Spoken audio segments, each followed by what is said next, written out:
Доброго дня, я Володимир Сонюк для каналу Менавіта Онлайн.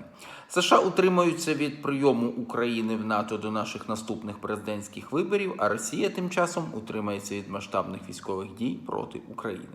Цілком можливо, саме такого неофіційного компромісу щодо нашої країни досягли Байден з Путіним на вчорашній зустрічі в Женеві. І це для нас не найгірший варіант. На те, що саме такої або приблизно такої домовленості могло бути досягнуто, вказує кілька побічних фактів. У першу чергу, настрій учасників переговорів. Путін вийшов до журналістів після зустрічі з президентом США явно без настрою. При тому про Україну говорив мало і неохоче, не сказавши нічого нового, а лише повторивши стару мантру про виконання мінських домовленостей та зауваживши, що про членство України в НАТО взагалі коментувати нічого. Очевидно, що основного, на що він розраховував на переговорах, досягнуто не було. А що це могло бути? Чого він хотів? Що є головною метою російської зовнішньої політики в останні років 7, як мінімум? Звичайно ж, це захоплення України, без якої Московія не є повноцінною імперією, згадаємо Бзежинського. Саме створивши загрозу для нашої країни, навісивши своїх військ над нашими північними кордонами, Путін, власне, і напросився на зустріч із Байденом. Чи є в когось хоч сумніви, що Путін проміняв би Україну на свої інтереси в Сирії, в Лівії чи ще в якійсь Венесуелі?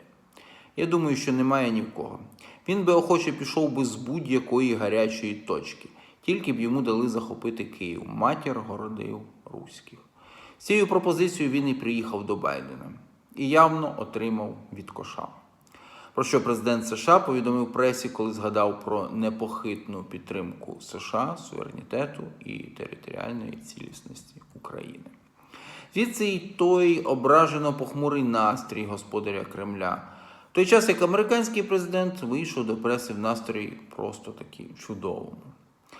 Але щось по Україні Байден таки мав йому пообіцяти. Хоча б для того, щоб виторгувати нам певний час без заведених російських танків на нашому кордоні.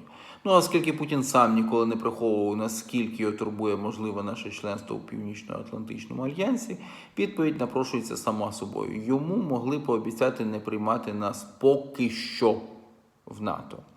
Оскільки нас і так поки що, а саме при цьому президентові, при Володимиру Зеленському, ніхто в НАТО приймати не збирався. Про що напередодні нашому Зеленському було відверто сказано: при вашій корупції ніхто вас в НАТО не візьме. Загалом же схоже на те, що особливого прогресу у перемовинах між Росією та США досягнути не вдалося. Крім повернення послів у Москву та Вашингтон відповідно, всі решта домовленостей від Арктики до кібербезпеки – це скоріше домовленості домовлятися, а не ж домовленості про щось конкретне.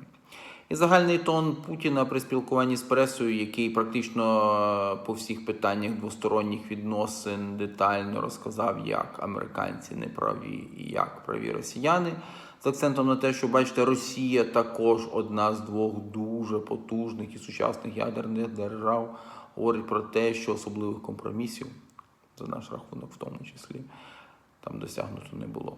А значить, протистояння продовжиться, а значить, імперія і далі буде стогнати під санкціями і продовжувати повільно загнивати, наближаючись до свого кінця.